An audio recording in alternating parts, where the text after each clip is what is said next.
नाशिकच्या कारागृहातील अधिकाऱ्यांसोबत पार्टी करणारा सराईत गुन्हेगार गौरव मिश्रा तोतया अधिकारी बनून लोकांना गंडा घालत होता।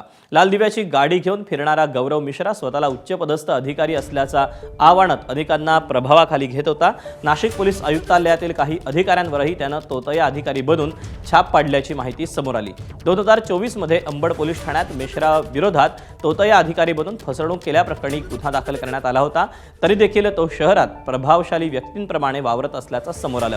दरम्यान या प्रकरणामुळे कारागृह प्रशासन आणि पोलीस विभागातील काही अधिकाऱ्यांच्या भूमिकेवर प्रश्नचिन्ह निर्माण झालं असून संबंधितांवर कारवाई होणार का याकडे लक्ष लागलंय।